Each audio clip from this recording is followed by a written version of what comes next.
can't believe we're here. Hello!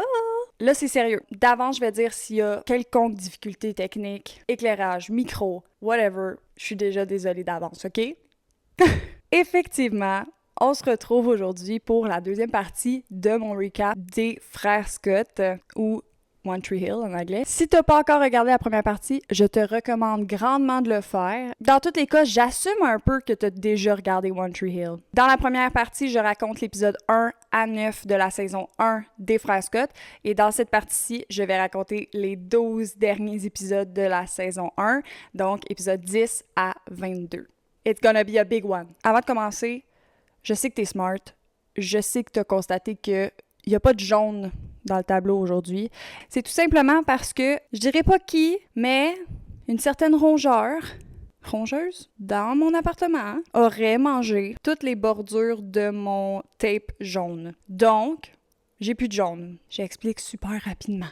Les personnages connectés par le vert sont des personnages qui se sont embrassés hors d'un contexte de couple. Donc, ils sortaient pas ensemble au moment où ils se sont embrassés. La couleur orange signifie que les personnages sont mariés, unis par les liens du mariage. La couleur noire est très simple, c'est un lien de parenté. Ensuite, on a le bleu qui signifie meilleur ami. On a ensuite la couleur mauve qui signifie une rupture.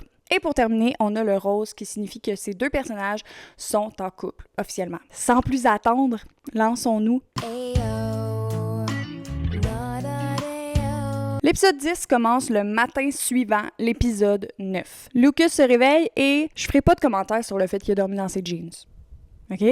On se souvient, toi puis moi, que Keith est responsable de Lucas pendant l'absence de Karen, qui est en Italie pour un programme culinaire. Après la grosse soirée que Lucas a eue, il va demander conseil à Keith par rapport à si Keith a déjà eu des gros choix à faire dans sa vie et comment savoir si tu as fait le bon choix. Avant même que Keith puisse répondre, ils se font interrompre par quelqu'un qui entre dans la cuisine en disant « Morning, boyfriend ». Il a choisi Brooke. Elle arrive avec 2 cafés qui sont définitivement vides. Du côté de Nathan, il se réveille chez Hailey. Et évidemment, je ferai pas de commentaires sur le fait qu'ils ont dormi dans leurs jeans.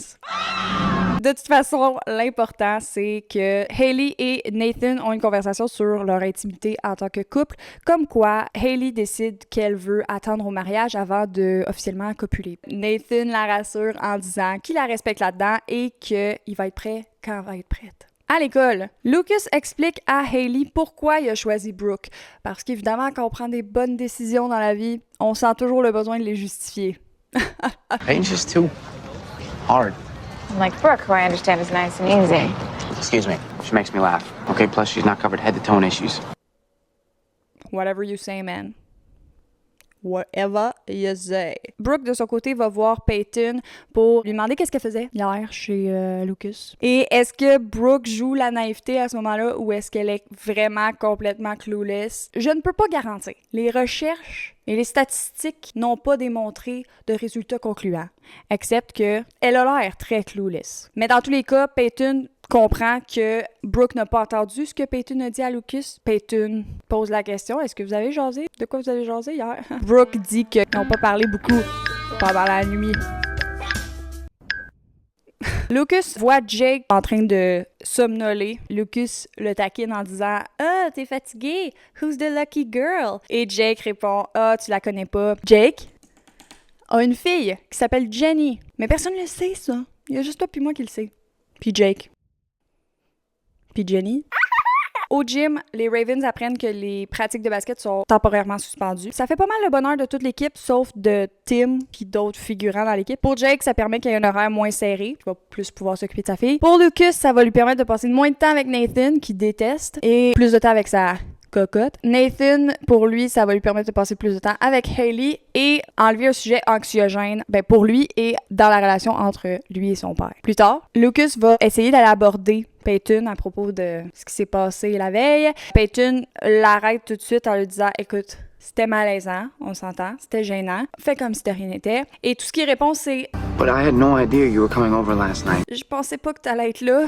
comme si ça allait changer quelque chose. Au café, plus tard, Hailey propose à Deb d'organiser un open mic, étant donné que là, Deb s'occupe du café pendant que Karen est en Italie. Deb est d'accord, donc il commence les préparatifs. Hailey en profite pour demander à Peyton, qui est une artiste, de préparer des affiches promotionnelles pour ce dit open mic. Pendant que Peyton va au Todd Magazine, elle croise, comme ça, Gavin DeGraw, le chanteur de la chanson thème. Donc elle croise Gavin DeGraw himself, playing Gavin DeGraw himself. Yeah, that's me.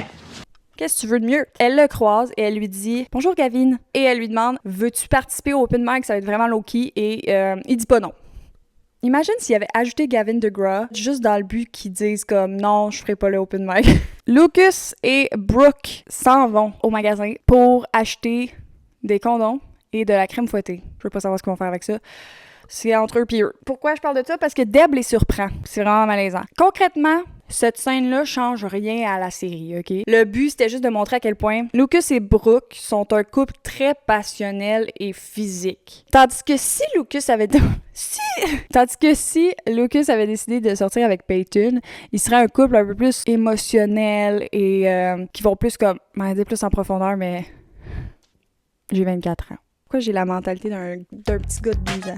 Anyways, chez Peyton, Brooke vient valider qu'il n'y a pas de froid entre les deux. Encore là, complètement clueless. Brooke dit pour la première fois de toute la série... I was over bros. Ça va être très important. Très important. Mais là, je vais juste dire que c'est la première fois qu'elle dit ça. If you know, you know. Nathan retourne chez lui pour apprendre que ses parents sont séparés. Drugs, Dad. I took drugs for you. No. My son would never take drugs. Your son. It's all about you, isn't it, Dad? You know why Mom kicked you out? Because you're a bully. Bullies! Yikes, if you ask me. Lucas va chez Jake, vu qu'il n'y a pas de pratique de basket. Jake finit par présenter Jenny à Lucas. Lucas lui demande pourquoi il garde Jenny un secret. Parlant d'expérience personnelle, quand il a su que sa mère avait comme caché l'existence de Lucas, lui sentait dans son cœur que sa mère faisait ça parce qu'elle avait honte de lui. En soirée, Brooke et Lucas vont au café main dans la main pour aller au open mic. Et quand Brooke entre, elle dit So, this is the place. Elle agit comme si c'était la première fois qu'elle allait là. Mais toi et moi, on le sait, on s'en souvient qu'elle a déjà été au café. Il y a de cela 2 épisodes, pour être plus précise. Brooke va au café voir Hailey. Pourquoi elle fait ça? De toute façon, on s'entend que la continuité n'est pas une priorité là, dans une série télé. Qui a décidé que ça devait en être une? Hein? Ils entrent main dans la main et Brooke croise Peyton. Et Peyton décide de partir parce que elle trouve ça comme gênant d'être en amour avec le chum de sa meilleure amie, t'sais. Brooke la suit. Brooke pense que le seul problème de Peyton, c'est qu'elle se sent comme la 3e roue du carrosse, qu'elle va perdre sa meilleure amie. Donc encore là, clueless. Peyton finit par décider de rester au open mic. Jake décide de faire une performance musicale. Il introduit, il présente Jenny! Après la performance de Jake, Gavin DeGraw vient chanter la chanson thème de la série. Et sur cette chanson, l'épisode se termine avec tous les amis, tous les ados, là, en fait, qui s'en vont jouer au River Court, vu qu'il n'y a plus de pratique de basket. La partie est observée par Keith et Wiley. Et c'est un gros parallèle ici avec le premier épisode où Keith montre Lucas à Wiley dans son truck au River Court. L'épisode finit aussi avec une courte scène où Deb va demander à Dan de faire de la thérapie familiale. Dans cet épisode-là, on a Wiley qui informe qu'il a coaché 35 saisons et dans l'épisode 2, il dit qu'il a gagné 35 saisons. Ma question est la suivante. Est-ce que les Ravens sont invaincus depuis 35 ans? Parce que si oui, c'est même plus drôle pour les autres équipes, là. I guess that's part of the American dream. On est dans le bureau du psy où se trouve la première session de thérapie familiale des Scott. Plus précisément, je parle de Dan, Deb et Nathan. Je vais expliquer en gros là, comment la thérapie se passe dans toute la saison. En gros, la thérapie se passe pas bien. Principalement parce que Dan est un... On a aussi Nathan qui pense officiellement lâcher le basket, ce qui met Dan hors de lui. Et on a les 2 parents qui se mettent à se battre pour avoir la garde complète de Nathan. Et leur stratégie pour gagner cette garde-là, c'est tout simplement de donner toutes les raisons possibles pourquoi est-ce que l'autre ne devrait pas avoir la garde. C'est plus du pointage de doigts, là. Et c'est pas mal ça pour la thérapie. Okay. On suit ensuite Lucas qui s'en va au domicile de Peyton où il se rend compte que la porte est entrouverte. Je vais avouer que je suis surprise qu'il ait remarqué que la porte soit ouverte, sachant qu'aucun personnage dans cette série prend le temps de s'arrêter pour cogner à la porte de Peyton quand ils vont chez eux. Mais on va ignorer ça. Il réalise que la porte est ouverte. Il décide de prendre une arme à proximité, dans ce contexte-ci, un râteau. Et il entre dans la maison où il trouve un homme dans la cuisine qui se présente. Larry Sawyer, le père de Peyton Sawyer. This is your dad.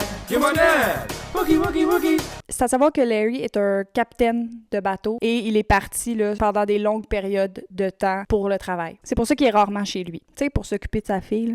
Anyways, à l'école, Nelly sèche les cours à plusieurs reprises jusqu'à temps que Nathan commence à se demander s'il est peut-être pas comme une mauvaise influence sur Hailey. Donc, il ralentit un peu là, le séchage de cours. C'est juste pas super important, mais bon. Leur relation, elle relationne. Brooke va voir Peyton pour lui demander de trouver un moyen de connecter avec Lucas. Elle se dit que c'est une bonne idée vu que les deux sont des artistes incompris, type of people, you know. Peyton propose à Brooke de donner à Lucas un CD de Travis et de proposer la track 8 et 11 de l'album, lui dire que ces tracks-là lui font penser à lui. C'est ce que Brooke fait. Elle va donner le CD à Lucas. I didn't know you were into Travis. Are you kidding? I love Travis. He's the best. Who? Travis guy. Check out tracks 8 and 13. Ah! Elle a foiré.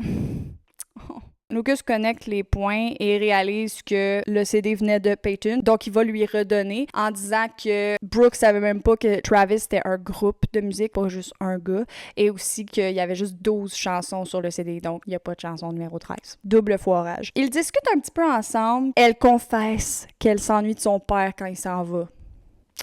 Qui aurait cru? À la pratique de basket / cheerleading, parce que les pratiques ont repris, je sais pas si je l'avais dit, mais Jake emmène Jenny, il n'y avait pas de gardienne, Peyton propose de s'occuper de Jenny pendant la pratique. Et, j'ai oublié de dire, je viens de réaliser que j'ai oublié de dire que pendant que Jake chantait sa chanson au open mic, il y a eu un petit spark. À noter qu'à la pratique de basket, Nathan n'est pas là. Il est absent. Après la pratique, plus tard dans la soirée, Lucas va chez Peyton et parle avec son père et il fait allusion au fait que peut-être qu'elle s'ennuie de lui quand il est parti. Il dit ça. Il mentionne ça. Il met des petites miettes puis il dit « mange-les si tu veux ».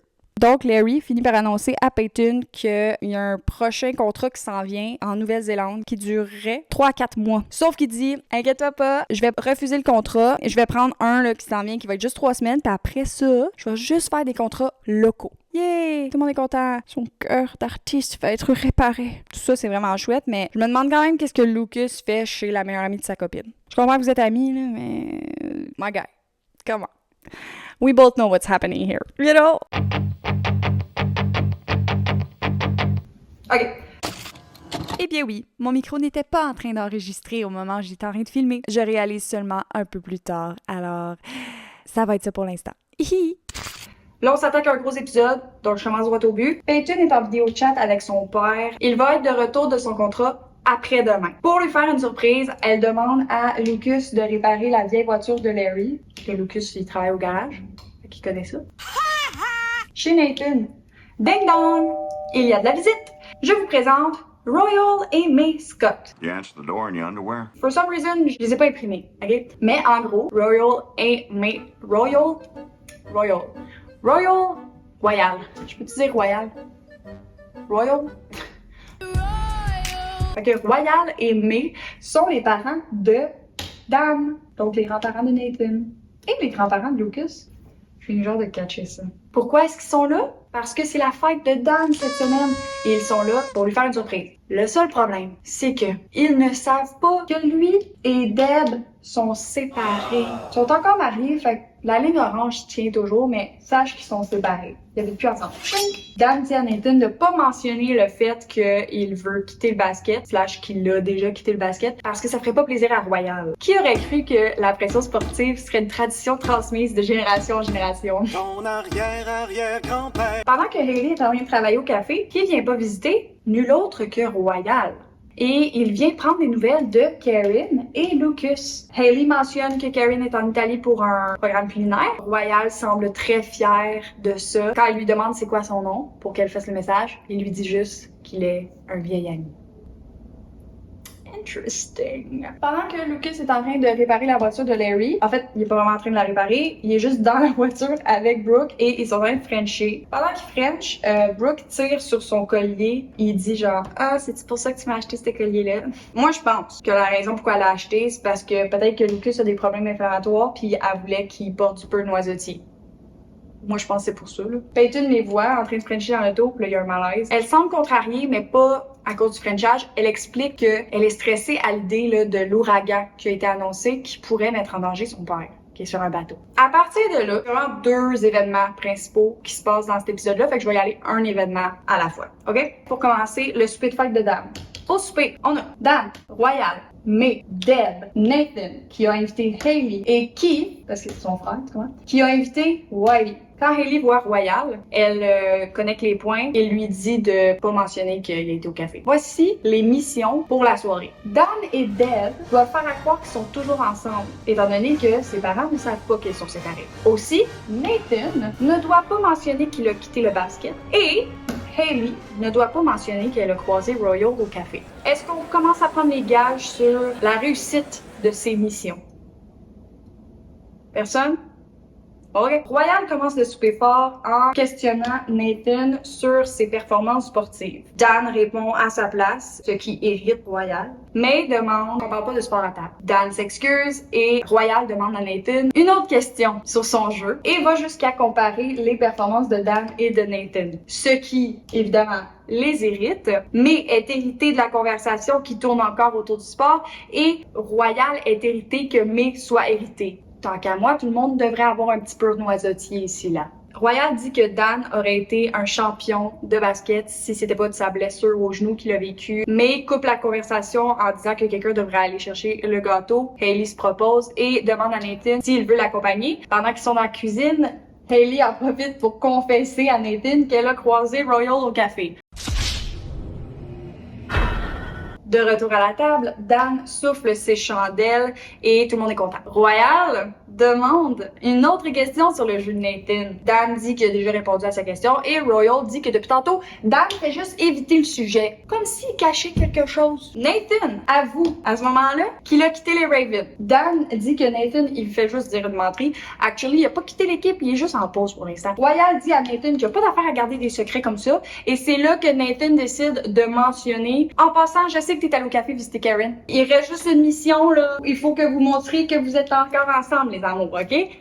C'est la dernière mission qui reste qui a pas été foirée. Deb prend la défense de Nathan. Pauvre May, elle n'a aucune idée de ce qui se passe. Et genre... Would someone please explain? Deb finit par expliquer que depuis les 6 dernières années, Dan a tellement mis de pression sur Nathan qu'il a été jusqu'à prendre des drogues pour combler les attentes de son père. May est complètement heartbroken. Danny, you of all people. How dare you? You know how much you hated it when your daddy bullied you to be better. I never bullied him. Bullies! Elle ajoute aussi que quand il a voulu une issue, elle lui en a donné une. Et que toutes ces années, elle l'a protégé. Elle a même, attention, elle a même menti pour lui. À quoi fait-elle référence? C'est à ce moment-là que May révèle que la blessure que Dan a eue à son genou était pas permanente. Mais elle dit Danny quit, and I helped him. Royal storms out of the room. Nathan décide de profiter de l'occasion pour aller porter Hailey chez elle. Whitey quitte en disant bonne fête, Danny. En allant porter Hailey, Nathan dit qu'il va reprendre le basket parce que selon lui, c'est la seule façon qu'il peut battre son père. Écoute, I guess que la série devait rajouter un peu de basket dans tout ce drame, hein? Et c'est ainsi que ce côté-là de l'épisode se termine. Danny, don't you... De l'autre côté. It was at this moment that she knew. She fucked up. No way. Je viens de réaliser que j'étais pas en train d'enregistrer. On continue. De l'autre côté, on a Peyton qui informe Lucas et Brooke qu'elle a reçu un appel du travail de son père qui dit que la tempête a fait ravage et que le bateau de son père a disparu. Il y avait 3 personnes sur ce bateau-là et un corps a été retrouvé. Donc, elle se fait contacter là, pour aller identifier le corps, savoir si c'est son père ou pas. La destination est à 4 heures de Tree Hill. Brooke informe qu'elle va rester chez Peyton parce qu'elle pense pas qu'elle serait un bon support émotionnel. Lucas et Peyton se mettent en route. En chemin, ils se font arrêter à un pont qui est bloqué à cause de la tempête qui va réouvrir seulement aux petites heures du matin. Donc, ils n'ont pas le choix d'aller dans un motel ensemble pour passer la nuit. Serait-ce un one-bed trope? Oui.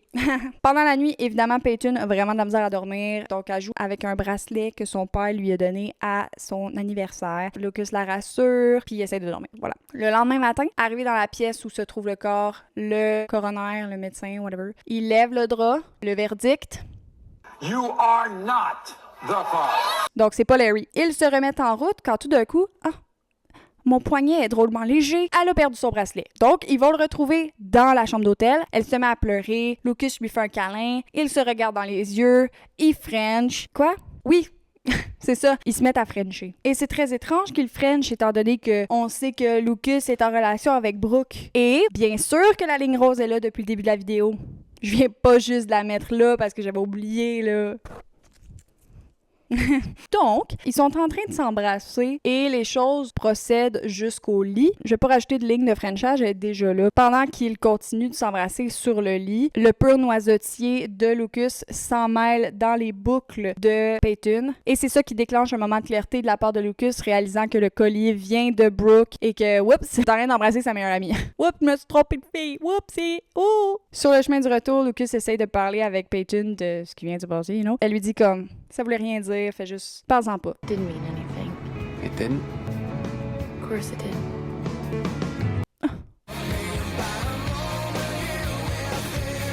L'épisode commence avec Hailey qui doit faire un panier et elle est absolument nulle. Rapidement, on réalise que c'est en fait un cauchemar et qu'elle est nerveuse à l'idée de son examen d'éducation physique qui s'en vient. Le seul lien entre son cauchemar et la réalité, c'est qu'elle est vraiment nulle.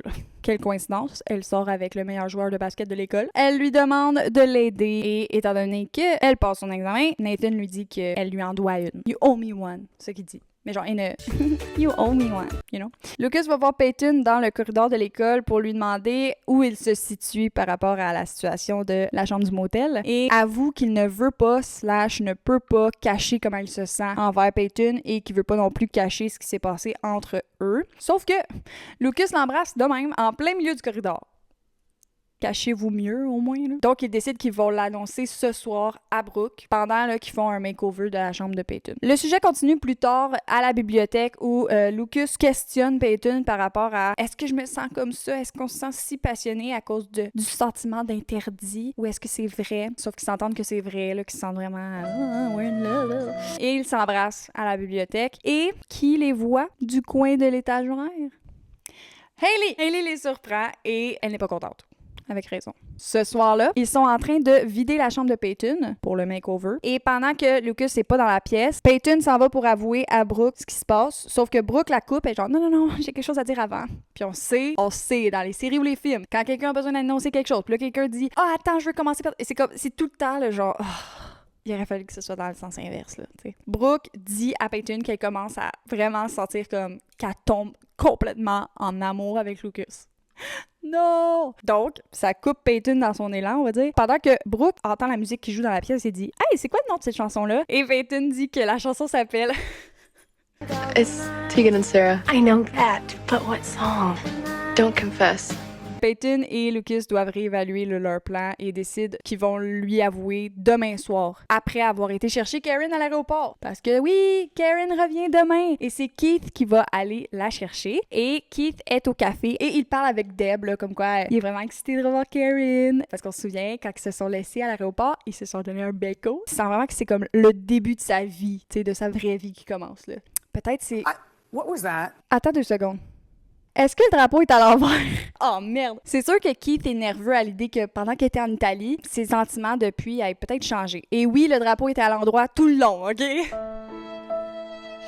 Il demande à Deb là, peut-être une petite bière pour décompresser. Il boit sa petite brewski. Dan habite maintenant à la Beach House. De son côté, il se promène sur le bord de la plage. Pendant qu'il se promène, il se fait intercepter par Carrie, une gentille voisine. Peut-être même trop gentille, si tu vois ce que je veux dire. Elle flirte avec Dan, Dan flirte avec elle et l'invite à venir souper au Beach House. Carrie vient souper et avant de commencer là, à verser leur petite coupe de vin, Dan ouvre un tiroir. Dans le tiroir se cachait une photo de famille et là, il réalise quelle erreur il est en train de faire. Donc, il dit à Carrie, retourne chez toi. I'm sorry, but I have a wife I love very much. That's sweet, but also a coincidence. Since I have a husband I love very much.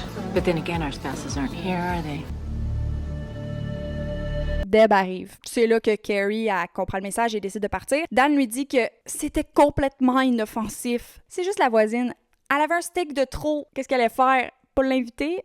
Donc Deb part et Dan va la rejoindre au café. Mais, officiellement, Deb demande un divorce. Divorce, babe, divorce. Hailey va confronter Lucas chez lui à propos de ce qu'elle a vu à la bibliothèque. Elle est vraiment pas fière de lui. La conversation finit avec Hailey qui quitte la pièce en claquant la porte et en disant « Next time you see me, don't talk to me. » Donc, on va assister à une petite cérémonie de retirer, malheureusement, leur lien d'amitié. Ils ne sont plus best friends. Oh, triste. Très triste, même. Hailey va chez Nathan pour lui expliquer qu'elle s'est chicanée avec Lucas. Kind of ironic. What's ironic?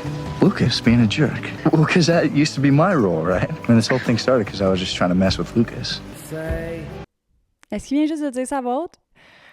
Ouais, bravo Nathan, bravo! En parlant d'avouer, Peyton et Brooke sont en train de finir les derniers détails de la chambre et Peyton dit à Brooke qu'elle l'aime beaucoup, qu'ils sont vraiment des best friends, puis que jamais elle voudrait faire de la peine. Ça commence tellement bien une conversation. Évidemment, on se dit, elle va avouer tout ce qui se passe. Mais non! La scène coupe ici et on suit Keith et Lucas qui s'en vont en chemin pour chercher Karen. Sur la route, Keith et Lucas ont un beau petit cœur à cœur. Keith avoue qu'il aime sa mère, la mère de Lucas. Tout le monde est content. Donc la conversation continue, il arrive à une lumière rouge où il y a aussi Dan qui attend dans sa voiture, probablement en retour du café. Keith tourne à la lumière rouge. Bang!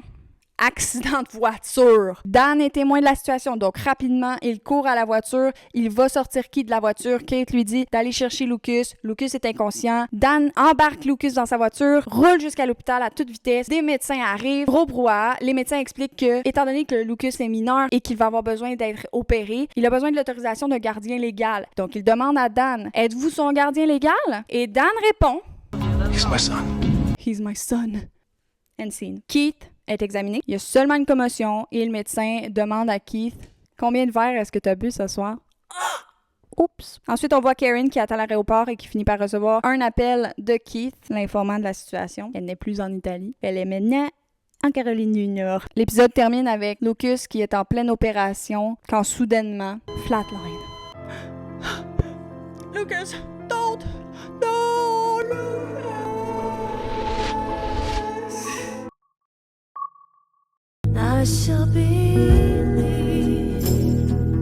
J'aimerais faire un appel à tous. Le footage de l'épisode 14 est officiellement porté disparu. En mode rapid fire, voici ce qui se passe dans l'épisode 14. Le médecin fait les pires compressions thoraciques que j'ai vues de ma vie, mais Lucas revient parmi nous. Hailey confronte Nathan par rapport à l'origine de leur relation, jusqu'à ce qu'il reçoive l'appel qui l'informe de l'accident de voiture. Peyton est coupé dans sa confession par l'appel indiquant l'accident de voiture. Karen arrive à l'hôpital, apprend que Dan a sauvé Lucas, et plus tard, elle apprend que Keith avait un niveau d'alcoolémie juste en bas de la zone légale au moment où il conduisait. Elle le confronte à ce sujet-là et lui demande de quitter. Hailey hésite à aller voir Lucas à l'hôpital, étant donné que la dernière fois qu'ils se sont vus avant l'accident, ils se sont chicanés. Karen apprend que ses assurances ne pourront pas couvrir la totalité des frais d'hôpital. Le personnel hospitalier arrête pas de confondre Keith comme étant le père de Lucas, donc il se fait donner de l'information comme les frais qui vont devoir être payés et Keith décide qu'il va payer la somme totale. Nathan va visiter Lucas à l'hôpital et c'est pendant sa visite que Lucas se réveille. On voit Keith qui joue avec une bague de fiançailles. Karen, ça va remercier Dan d'avoir sauvé Lucas. Hailey va finalement voir Lucas et ils finissent par se réconcilier. Et l'épisode termine avec Karen qui retourne chez elle. Et je vais avouer que j'ai versé une petite larme à cette scène-là.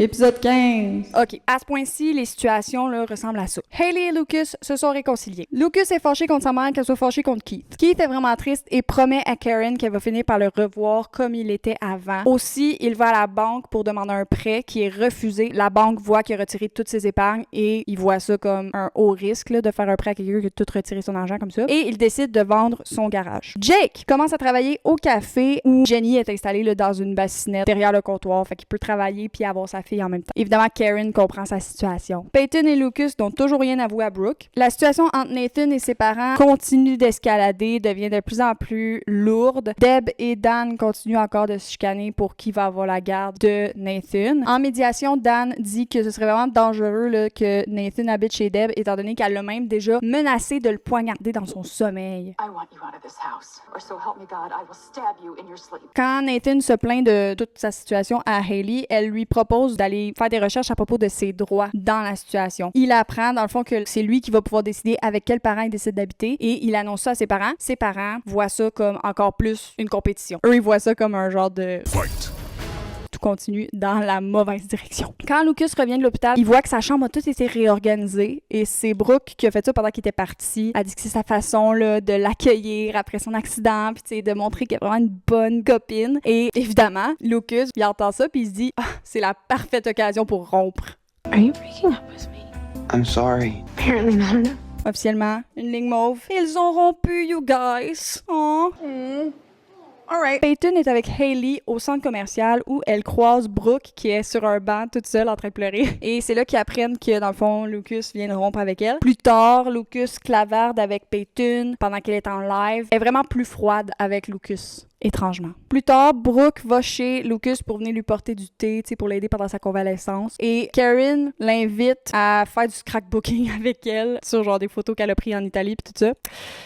OK. Genre, faut que les adultes dans ce village-là, ils se trouvent des amis, là. Lucas est dans sa chambre pendant ce temps-là. Il voit que Brooke est là, donc il va enlever son attel, je sais pas pourquoi, et il décide de partir chez Peyton. Il dit qu'il avait absolument besoin de la voir. Il parle à quel point qu'il a hâte qu'ils puissent être ensemble. Et c'est à ce moment-là qu'il se sent vraiment pas bien, puis là, Peyton réalise qu'il fait de la grosse fièvre. Pendant ce temps-là, chez Karen, pendant qu'elle est avec Brooke, Karen dit qu'elle va aller voir dans la chambre si Lucas est correct, sauf que Brooke se propose. Quand elle rentre dans la chambre, qui est là? Personne. Lucas est parti. Suis un peu. Pendant que Brooke est dans la chambre, Peyton appelle Karen et ils vont à l'hôpital. Karen demande qu'est-ce que Lucas faisait avec Peyton. Et là, il décide de dire toute la vérité. Il est honnête, au complet, là. Tu m'as-tu cru? Non, en fait, il ment. Il dit qu'il était au River Court en train de jouer quand que Peyton passait par là, elle a vu qu'il filait pas puis elle l'a emmené à l'hôpital. Brooke est genre... D'un coup, elle n'est plus si clueless. Ce soir-là, une fois que Lucas est revenu chez lui, puis tout, Peyton, ça va le voir et lui dit que après y avoir pensé, elle a réalisé que Brooke était là pour elle dans les moments difficiles, comme quand sa mère est décédée. Donc, elle se sent vraiment trop mal. Et elle se sentirait trop mal de sortir avec Lucas. Lucas se retrouve ni avec Brooke, ni avec Peyton.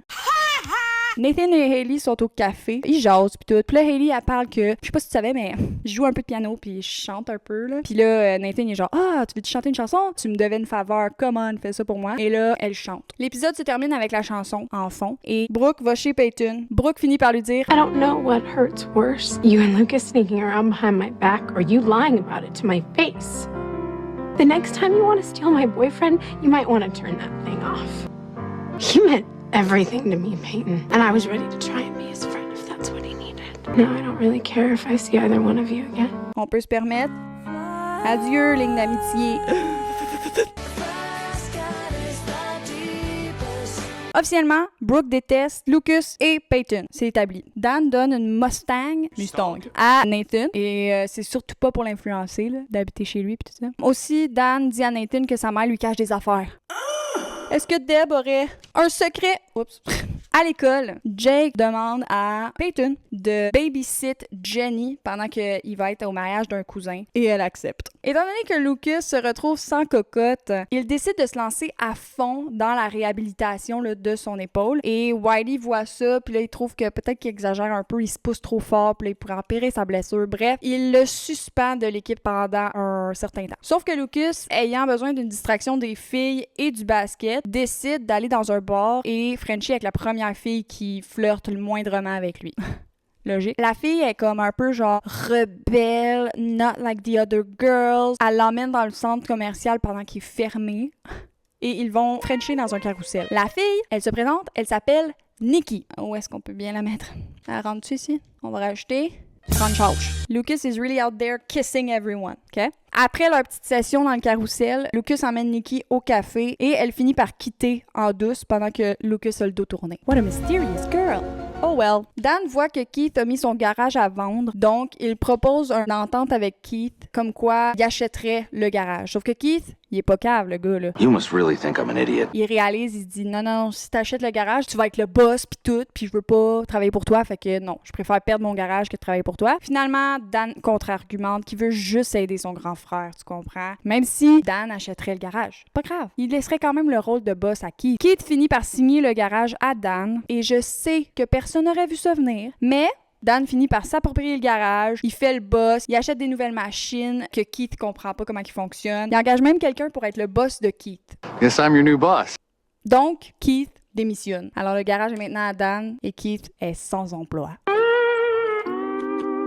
Sinon, côté business, Karen propose à Deb, qui s'est occupée du café là, pendant qu'elle était partie, elle propose un partenariat. Sauf que Deb dit qu'elle est trop occupée présentement avec son divorce, fait qu'elle a pas le temps. Plus tard, Deb revient puis finit par accepter l'entente, fait que Deb, elle s'occupe du café aussi, maintenant. Jake, qui était parti au mariage de son cousin, revient chez lui où Peyton s'occupait de Jenny. Il propose à Peyton là, de rester, de manger de la pizza ensemble, et ils ont vraiment un beau petit moment ensemble. Sparks are flying, maybe? Nathan en a assez de la crotte qui se passe avec ses parents. Donc, il va confronter sa mère à propos de le potentiel secret ici. Elle finit par avouer que quand Nathan était petit, elle a trompé Dan et est partie chez le gars pendant un été. Et Nathan fait le calcul dans sa tête et réalise que c'était la pire été de sa vie, que Dan était particulièrement sévère cet été-là, ça a été vraiment l'enfer. Et que pendant cette période-là, Nathan appelait sa mère souvent pour lui demander quand est-ce qu'elle allait revenir de son business trip, when she was actually asticking the asticle with a guy that was not her husband.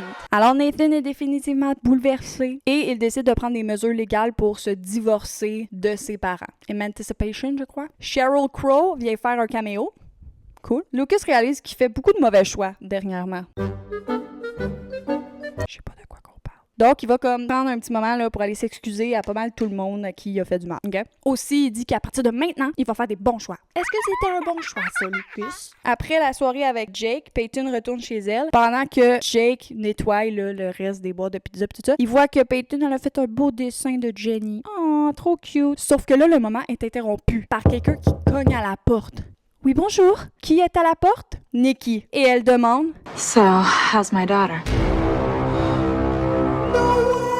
Oui, mesdames et messieurs, Nikki est la mère de Jenny. Nikki, by the way, on n'a pas son nom de famille. Deux gros événements ont lieu pendant cet épisode-là, donc je vais y aller vraiment diviser ici. Premièrement, il y a un tournoi de basket qui est à l'extérieur et on a aussi une compétition de cheerleading. Et ça a tout lieu la même fin de semaine au même endroit. Donc, les Ravens et l'équipe de cheerleading doivent aller dormir dans un hôtel pour les événements. Nathan invite Hailey parce qu'elle n'est pas dans l'équipe de cheer puis elle n'est pas dans l'équipe de basket non plus. Il l'invite parce que c'est sa copine, non? Parce que c'est sa copine. Il y a aussi Mouth qui va être là parce qu'il va diffuser et commenter les matchs pour Ravenshoop.com. Nathan informe aussi Hailey qu'il s'est trouvé un appartement. Vu que c'est un événement là, qui dure plusieurs jours et que c'est parascolaire, ils ont besoin de chaperons. Karen et Larry se proposent, donc ils vont aussi être là aux événements. Dans l'hôtel, malheureusement pour eux, Nathan et Lucas sont dans la même chambre parce que c'est placé en ordre alphabétique. Scott, tu comprends? On a Brooke et Peyton qui sont dans la même chambre et qui ont comme voisin Jake Jagielski. C'est dit dans l'épisode qu'ils sont placés en ordre alphabétique les chambres. Alphabetical order. Scott. Should have changed your name. Sauf qu'il y a quelque chose qui marche pas parce que Brooke Davis et Peyton Sawyer sont dans la même chambre. Puis leur voisin de chambre, c'est Jake Jagielski. Genre, il y a pas de... Peyton s'en va hang out avec Jake. Pendant que Karen et Larry chaperonnent le tout, ils ont un petit moment ensemble aussi. Et Larry demande Karen on a date. Et elle accepte.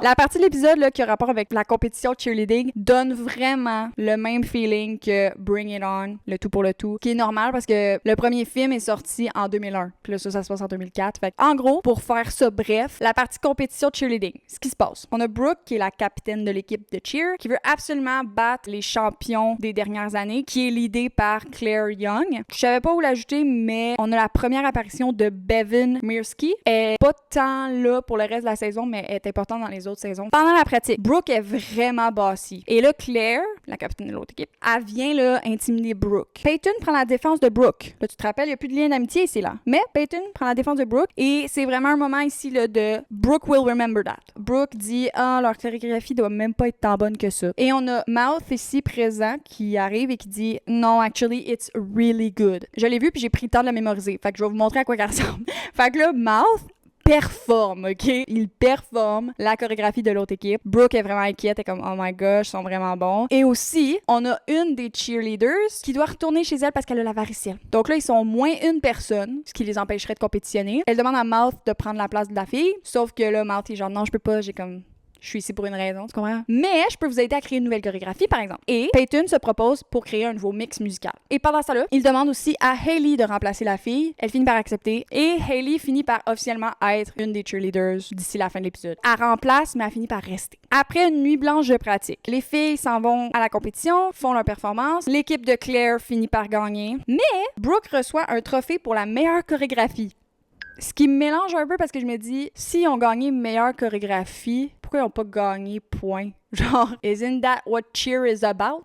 Genre, j'ai fait du cheer dans mon jeune temps. Je sais que le concept de genre certains stunts valent plus de points pis tout ça, mais si je me souviens bien, c'était très chorégraphie-based, là, le cheerleading de l'épisode. L'aide de Peyton a fait que Brooke est un peu moins fâchée contre elle, mais ils sont quand même pas réconciliés. Peyton dit que malgré le fait que Brooke, elle veut pas revenir amie avec, elle va continuer de faire des efforts pour être amie avec Brooke. Du côté des garçons, en soirée, ils sneak out et ils suivent Tim pour aller dans un bar de danseuses, mais ils finissent par réaliser que en fait, c'est un bar de danseurs hommes. Donc, c'est très gênant. Ce soir-là, à leur retour, ils décident d'aller tous se baigner dans la piscine. Je vais pas faire de commentaires comme quoi il y en a qui se baignent en jeans, OK? Cette partie-là, du moment où ils se baignent, ça permet un petit moment là, de fraternité. L'épisode termine avec Whitey qui gagne son 500e match. Bravo, Whitey. Autre information, sinon, l'épisode est sponsorisé par Secret Sparkles. Et là, j'étais vraiment jeune dans ce temps-là, genre pas assez vieille pour mettre du déo, là, j'avais 4 ans. Genre, j'ai été chercher un peu c'était quoi Secret Sparkles, la sorte de déo que c'était. Et je souhaite de tout cœur que c'était pas du déo avec des brillants dedans.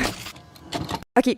J'ai trouvé un extrait du podcast des 3 actrices qui jouent Peyton, Hailey et Brooke qui revisitent One Tree Hill. Et voici l'extrait que j'ai trouvé. I guess they got Secret Sparkle. At the time, they made a glitter deodorant. And they got Secret to pay, to quote, endorse. You guys, they made a glitter deodorant. Yeah, Let's not blow past that. Would you rather have glitter or hair? I say glitter. I don't know what you want from me.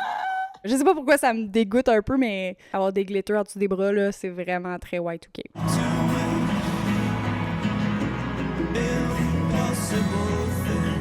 C'est le Boy Toy épisode!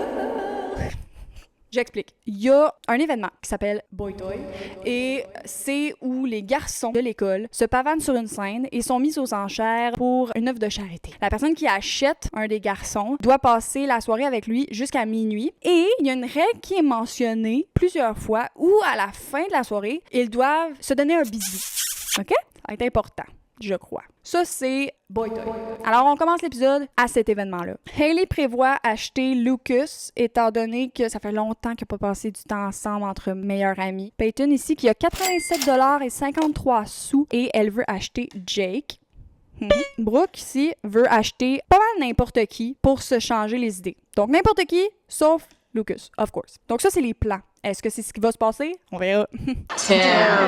Tim Smith se pavane là, tel un pan. Il se donne. Il est basically too much. Il se donne comme si sa vie en dépendait. Et personne mise. Ce qui est vraiment triste. Jusqu'à ce que Deb, qui est présente dans la salle, décide de l'acheter pour 8$. Parce qu'elle a besoin de quelqu'un pour faire du ménage chez elle. Fait qu'elle se dit, bon, je vais prendre le petit gars. Et c'est là que je me pose en fait la question, c'est qui a décidé de la règle du bisou? Parce que s'il y a des parents qui peuvent être présents pour acheter des jeunes, genre, d'où elle vient, cette règle-là? Tim, quand il voit que c'est Deb qui l'achète, il se dit que c'est probablement parce qu'elle veut avoir une petite soirée, là, coquine avec lui. C'est le tour de Jake d'aller sur scène et je vais avouer que j'ai ri. Parce que Jake se présente sur scène dans le costume de la mascotte des Ravens. Les offres commencent. 20$. 30$ ici. D'accord. Est-ce qu'on dit mieux? Est-ce qu'on... 40$. J'entends 40$. Est-ce que j'entends 50? 50.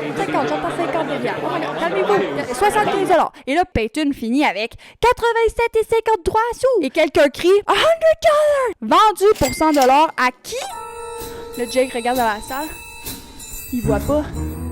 Mystère. Peyton est déçu, mais bon. Écoute, elle a encore 87,53 dans ses poches, I guess. Next up is Lucas. Et là, Lucas arrive sur scène en mode shy guy avec les bras fusionnés à son corps jusqu'à ce qu'il décide de faire le robot. Et il est acheté par Hailey à 115$. En dernier, on a Nathan qui monte sur le stage et il commence à se dénuder, I guess. Il révèle que sur son torse, il est écrit Boy Toy. Non, non, thank you. No, thank you. No, thank you. No, thank you. Sorry. Quand Hailey voit ça, elle est genre, je le partage pas avec personne. Tu comprends? Donc, elle dit à Peyton, qui a encore 87,53 $ dans ses poches, elle dit, s'il te plaît, mise sur lui. Joint avec de l'argent de Hailey, Peyton achète Nathan pour 200 $. Wow! Non, c'est pas vrai. Pour 112,53 $. Et là, à la fin du défilé, on a des filles qui se mettent à miser sur Mouth, qui est juste à côté de la scène en train d'être un technicien de scène. Mais là, les filles se mettent à miser, tu comprends? They are thirsty. The girls are thirsty. Mouth est vendu à Brooke pour 200 $. Woo! Et la partie triste, par exemple, c'est qu'après ça, elle se dépêche à essayer de l'échanger avec quelqu'un pour 50 $. Pauvre Mouth. Tim s'en va chez Deb. Il arrive en bobette de léopard. Deb le surprend. Et genre, non. Puis là, elle essaie de l'aider à se rhabiller quand Dan ouvre la porte, trouve ça bien drôle, et il dit que les avocats vont trouver ça très intéressant comme histoire. Non! C'est un malentendu! Ah non, c'est pas léopard. Excusez-moi, les bobettes, c'est pas léopard, c'est zèbre. C'est important. C'est important de savoir. Ensuite, on a Peyton et Nathan qui hang out à l'appartement de Nathan. Ils ont une conversation ensemble. C'est clair, il n'y a plus de potentiel amoureux entre les deux. Ils établissent ça. Puis ils ont un bon temps ensemble, entre amis. Hailey et Lucas passent du temps ensemble, comme dans le bon vieux temps. Ils font une guerre de ballons d'eau sur le toit du café. Ils ont vraiment beaucoup de plaisir. Hailey se retourne. Et là, Lucas observe dans son bas du dos qu'elle a un tatouage du numéro 23. Le numéro 23, c'est le numéro de Nathan. Et là, Lucas voit ça, puis il est genre « Ah! » C'est tellement classique Nathan de marquer quelqu'un comme ça, genre c'est pas correct, il a pas le droit de faire ça. Puis là, Hailey est genre chill out, il sait même pas que je me suis fait tatouer. OK. Au final, Lucas finit par comprendre, peut-être qu'il est vraiment en amour avec lui finalement, tu sais, peut-être qu'ils s'aiment pour vrai. Et ils finissent la soirée et selon la tradition, ils se font un petit bisou. Pour l'épisode de Boy Toy, là, je vais pas noter les bisous puis tout ça parce que ça change rien à l'histoire. Mais sache qu'ils se font un petit bisou. Amical. Ouais. On French entre amis. Lucas s'en va porter Hailey chez Nathan. Hailey, elle oublie quelque chose dans l'auto, fait que là, Lucas s'en va vers l'appartement. Et là, qu'est-ce qu'il voit dans l'appartement? Il voit Nathan donner un bisou à Peyton. Malgré le fait que lui vient de donner un bisou de Boy Toy à Hailey, il fait pas le lien. Puis là, il est genre, qu'est-ce qu'il faut que je fasse? Qu'est-ce que je fais? Fait que là, il retourne voir Hailey, qui est encore proche de la voiture, puis il dit, hey, il était pas là, actually. Nathan n'était pas là. Puis il va porter Hailey chez elle. Parce que c'est un scénario dramatique dans l'épisode qui sert vraiment à rien, là. Je vais juste tout de suite avancer dans le temps puis expliquer qu'à un moment donné, Lucas va confronter Nathan, puis là, Nathan est genre, yo, c'était pour le Boy Toy. Puis là, lui est genre, ouais, ça va être ça. Passons maintenant du côté de Brooke et de Mouth. Brooke avait prévu une petite soirée coquine là, avec un gars random. Donc, elle avait plein d'activités prévues. Puis là, genre, finalement, je vais comme laisser faire les activités. Mouth, retourne chez vous. Puis là, Mouth est comme, dommage, moi qui avais vraiment envie de passer du temps avec toi. Puis là, elle est genre, OK, d'abord, on va faire les activités. Fait que là, ils s'en vont dans un bar où il y a des danseuses pis tout ça. Mouth est vraiment content. Brooke, elle s'en va au bar et elle se fait intercepter par un garçon. Et là, ils ont un petit moment pis tout ça. Puis là, elle a dit, c'est quoi ton nom? Puis le gars, il dit, tu te rappelles pas de moi, c'est pas la première fois qu'on... Tu comprends? Il dit, c'est vrai qu'en même temps, la dernière fois qu'on s'est vu, t'étais vraiment comme saoul, fait que je comprends que tu t'en souviennes pas. Brooke, elle a comme un moment de clarté puis elle est comme what am I doing with my life? Elle prend Mouth par le bras et lui dit on s'en va. Fin de la soirée, elle ramène Mouth chez lui. Mouth la réconforte au travers de tout ça parce qu'elle est vraiment triste là, de genre sa rupture avec Lucas. Elle remercie Mouth d'être un si bon garçon et de l'avoir réconforté et elle lui donne un bisou. Mouth est comme bisou de Boy Toy of course. Brooke est genre non, je te donne un bisou juste parce que. Parce que du côté de Jake, on apprend que la personne qui l'a acheté, c'est nul autre que Nikki. Et là, j'ai comme plusieurs questions à propos du fonctionnement de Boy Toy. Là, il y a des parents qui peuvent participer, puis des gens qui sont pas à leur école. Elle a gradué déjà, et pas à Tree Hill High. Be happy. She doesn't even go here. Crois-moi qu'à chaque occasion qui se présente où Jake peut mentionner le fait qu'elle a abandonné Jenny, il va prendre cette occasion-là à deux mains puis il va roll with it. À chaque moment qu'il peut dire « Tu nous as abandonnés », il va le faire. Et là, Nikki dit qu'elle veut être dans la vie de Jenny. Lui, il est comme « Non, tu nous as abandonnés ». Puis Nikki est horned up de wazoo puis elle se met à embrasser Jake. Jake est comme conflictueux un peu parce que c'est quand même la mère de son enfant. Mais là, après ça, il est comme « Non, va-t'en ». You should recognize this next move, Nikki. You perfected it. It's called turning my back and leaving you behind. On a Keith qui va parler à Whitey de ce qui se passe avec Karen. Keith s'en veut énormément. Whitey l'encourage à aller parler avec Karen en lui disant que chaque jour qu'il décide d'attendre, c'est des jours qu'il ne pourra jamais vivre ce qu'il veut vivre avec elle. Fait qu'il est comme go! Karen, elle est présentement en date avec Larry et comme des jeunes fous, ils décident d'aller sur le terrain de football de Tree Hill High, d'aller creuser où il y avait une capsule avec des trucs dedans, genre des t-shirts, des photos. Pendant qu'ils font ça, Karen performe une excellente routine de cheerleading. Go, Raven! Go, mighty Ravens! If you really want to score, gotta dig a little more! Ils ont vraiment du plaisir. Jusqu'à ce qu'ils se fassent surprendre par Whitey et Keith. Quand Larry va reporter Karen chez elle et lui donne un good night kiss. Tout ça, là, pour un good night kiss. On s'entend? Au moment où Larry quitte par la porte arrière, quelqu'un cogne à la porte avant et c'est Keith. Il dit que c'est vraiment difficile là, de ne pas avoir Karen dans sa vie présentement, ainsi que Lucas. Il les aime fort. Il dit à Karen qu'il l'aime et la demande en mariage. Qu'est-ce qu'elle répond? On sait pas. On verra dans le prochain épisode. L'épisode se termine avec Lucas qui est assis dans les gradins du River Court où il est rejoint par Brooke qui a l'air complètement bouleversée. Elle dit qu'elle a essayé de passer la soirée à se distraire, à penser à autre chose. Ce qu'elle doit lui dire, c'est que elle pense qu'elle est enceinte.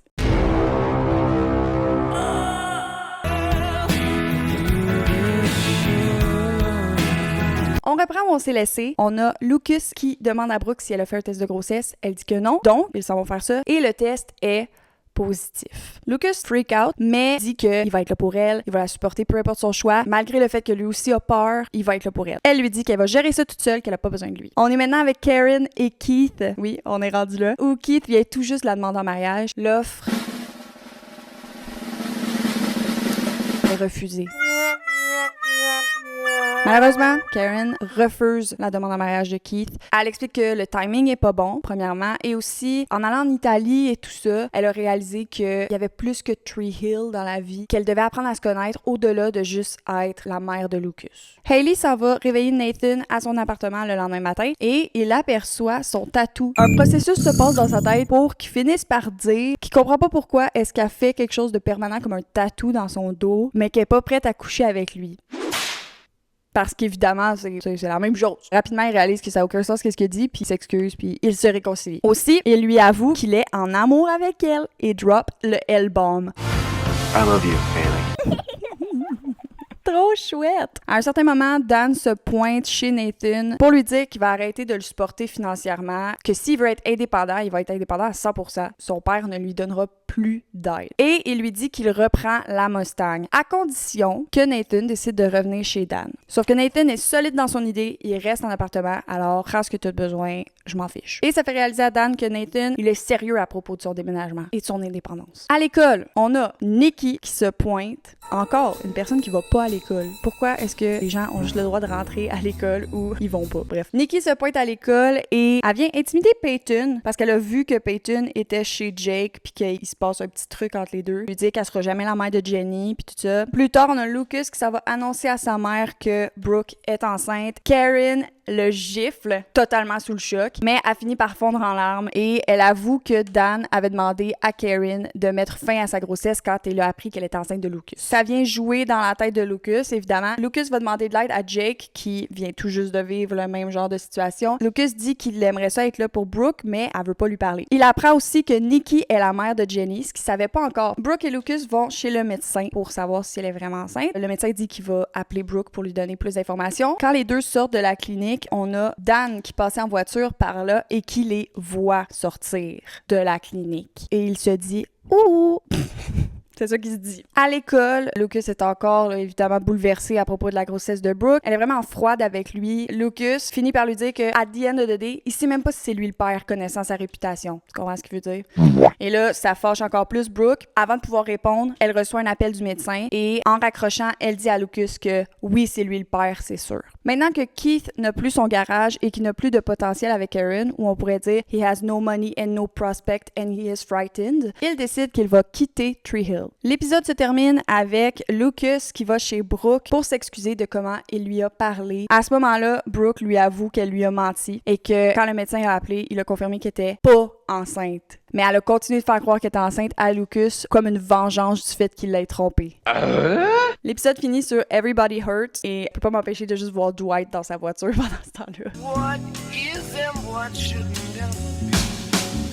L'épisode commence avec Nathan qui se réveille chez Hailey parce que ça fait plusieurs jours que Tim organise des parties à l'appartement de Nathan. Donc, Hailey propose que Nathan devrait s'approprier son propre appartement s'approprier son propre appartement. Oh my God! Donc, Hailey propose que Nathan devrait s'approprier son appartement en faisant lui-même un party. Peyton va à l'école pour essayer de parler à Brooke et redevenir tranquillement son amie, sauf que Brooke la revire de bord rapidement, alors Peyton avoue qu'elle va arrêter maintenant d'essayer de continuer d'être amie avec Brooke. Donc, leur rupture amicale est vraiment coulée dans le béton à ce moment-là. Leur relation crée des problèmes un peu autour d'eux, étant donné que Hailey doit inviter des gens pour le party chez Nathan. S'il invite Brooke, Lucas et Peyton peuvent pas être là, mais s'il invite ceux-là, ben Brooke peut pas être là. Et Brooke est comme la fille de party à l'école, tu comprends? Quand Brooke apprend que Peyton veut pas que Brooke soit au party, ça fâche Brooke. Ils veulent même pas m'inviter à un party que j'aurais dit non anyways. C'est un peu ça ici, là. Et à cause de ça, Brooke décide que cette soirée-là, elle va aller au bar toute seule. Lucas va inviter Peyton au party. C'est un peu bizarre au début, sauf qu'ils finissent par s'entendre que on va juste y aller en amis, on met le passé derrière nous. Ils s'entendent là-dessus. Parce que maintenant, Dan n'aide plus Nathan financièrement, ça l'oblige Nathan, évidemment, à se trouver un emploi. Alors, il est engagé à un pretzel stand au centre commercial. Il y a un autre élève de Tree Hill, qu'on connaissait pas, là, qui travaille là, qui est son patron. Nathan l'intimidait avant, sauf que Nathan s'en rappelle pas, maintenant qu'il est aussi, genre, un new guy. Pendant que Deb est en train de jeter des trucs, faire du ménage dans ses vieilles affaires de couple et tout ça, Dan se pointe chez elle. Il se chicane. Ça donne un petit peu, genre, enemies to lovers vibe. Chicane, la pression monte. Ils s'arrêtent face à face et là, boum!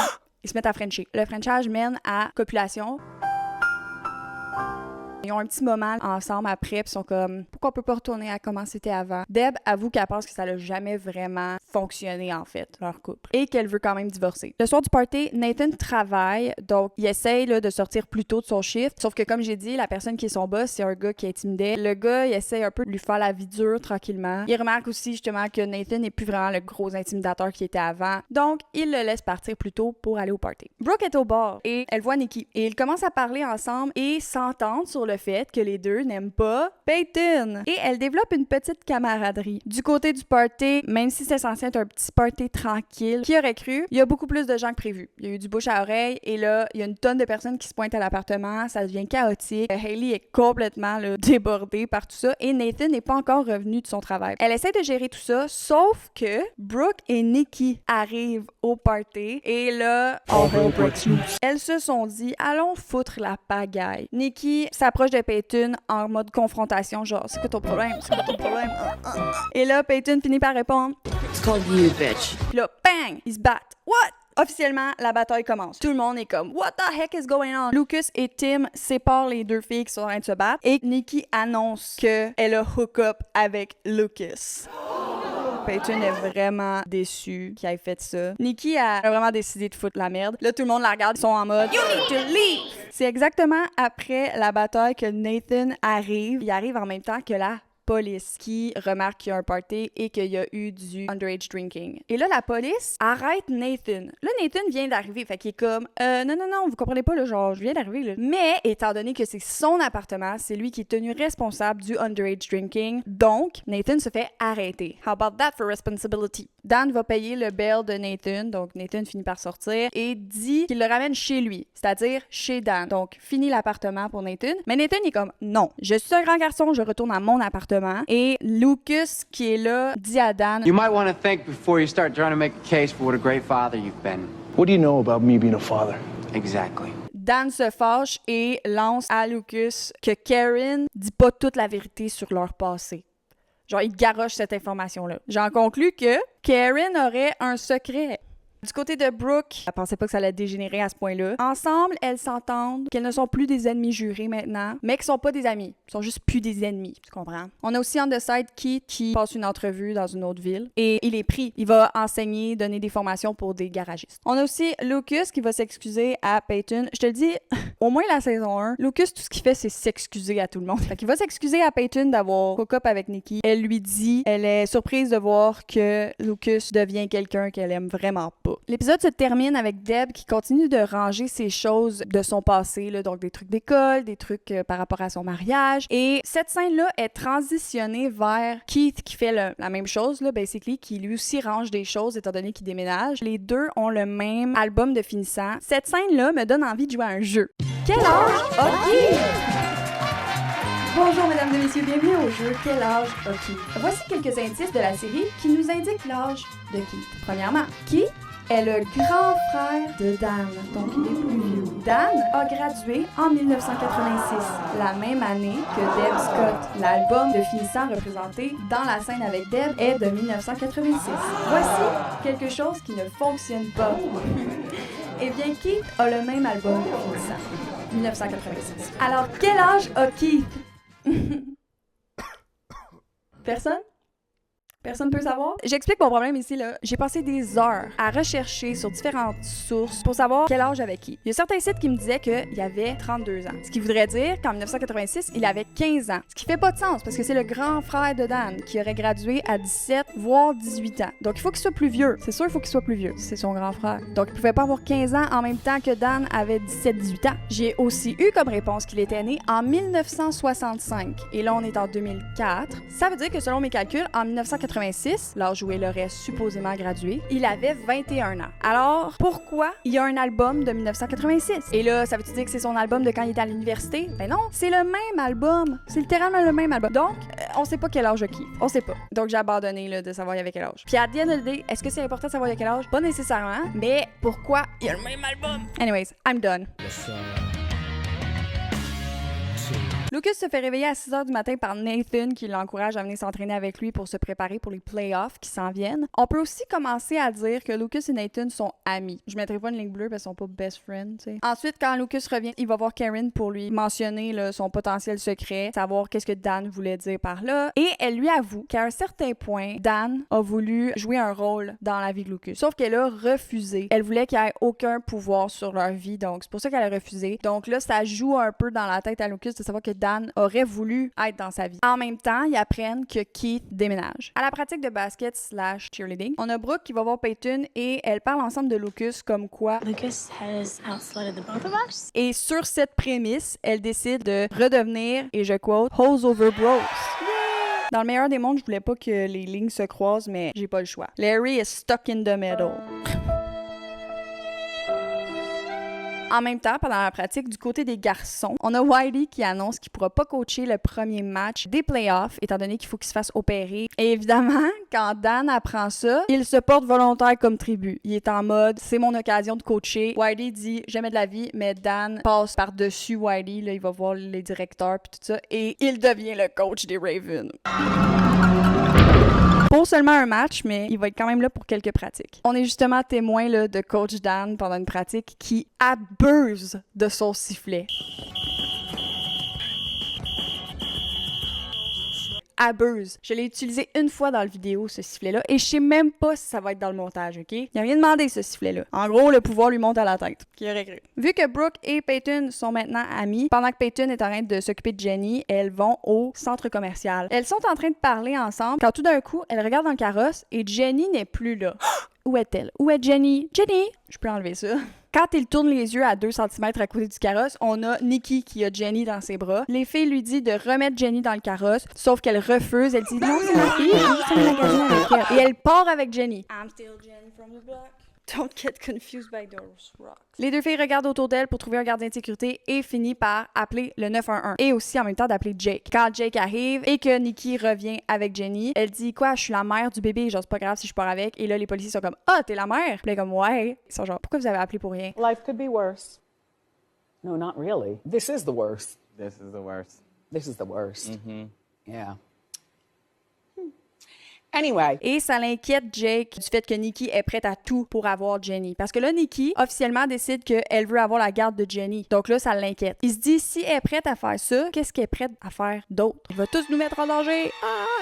Il préfère trouver un moyen pour juste pas que ça arrive. Donc, plus tard, Peyton lui propose de partir en bateau avec son père dans une autre ville où son cousin habite pour s'éloigner de Nikki le plus possible. Jake et Jenny partent ensemble sur le bateau de Larry. Heureusement, Peyton n'oublie pas de donner un baiser d'adieu à Jake. Ça a l'air de se fusionner tout ça, là, mais en gros, baiser d'adieu entre Peyton et Jake. Ensuite, on a Deb qui signe officiellement les papiers du divorce. Donc, il manque juste là, que Dan signe et on va pouvoir enlever cette ligne orange-là. Pour l'instant, seulement Deb a signé. Pendant que Hailey est en train de travailler sur un texte qu'elle a à faire pour son cours d'anglais, elle écrit dans sa barre de recherche « Origine » et la recherche s'auto-complète avec « Original Sin Hot and Nasty Girls ». Et c'est comme ça qu'elle découvre que Nathan regardait de la pornographie sur son ordinateur. Donc, quand il revient à son appartement, Hailey le confronte et lui dit que ça lui fait vraiment de la peine. Elle se sent aussi responsable étant donné que là, elle se dit « J'attends au mariage », fait que là, il va aller chercher ailleurs, I guess. L'épisode se termine avec Karen qui va chez Keith pour lui dire qu'elle voulait pas que son refus de demande en mariage fasse qu'il aille à quitter Tree Hill. En quelque part, elle lui demande un peu de rester. Lucas arrive pendant leur conversation et il parle à quel point ces temps-ci, il fait plein d'erreurs. Et que pour ça, il va avoir besoin d'un vent nouveau. Et décide I want to go with Keith.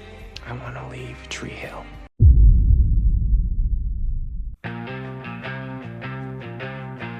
OK, dernier épisode.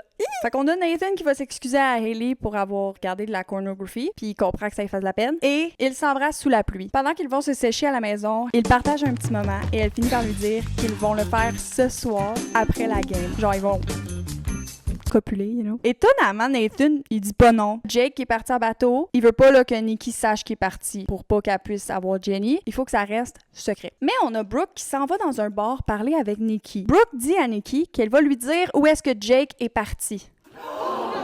Elle est plus smart que ça. Elle et Peyton se sont entendus pour faire un plan où ils vont faire à croire qu'ils sont encore des ennemis pour que Brooke dise une fausse location où Jake est parti pour la faire partir plus loin encore que Tree Hill. Question de genre donner un peu d'avance à Jake. C'est ça leur vrai plan. Brooke est pas méchante pour vrai, you guys.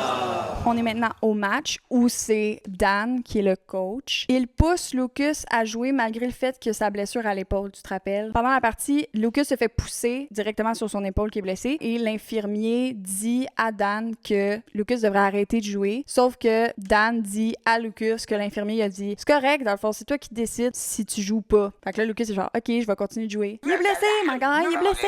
Genre, il va pas mieux jouer. Je comprends. En tout cas, c'est un peu gênant pour les autres joueurs des Ravens si même un joueur qui est blessé est considéré meilleur qu'eux autres. Genre, come on! Tout ça, ça met Nathan à l'envers. Il confronte son père devant tout le monde. Et ça finit par être la première défaite des Ravens de toute la saison de basket. Ça, c'est vraiment gênant pour Dan. Que la seule fois qu'il coach, c'est la seule fois qu'il perd. Au courant de l'épisode, Lucas annonce tranquillement qu'il déménage. Plus concrètement, quand il parle à sa mère lui dit « There is only one Tree Hill. » She said it!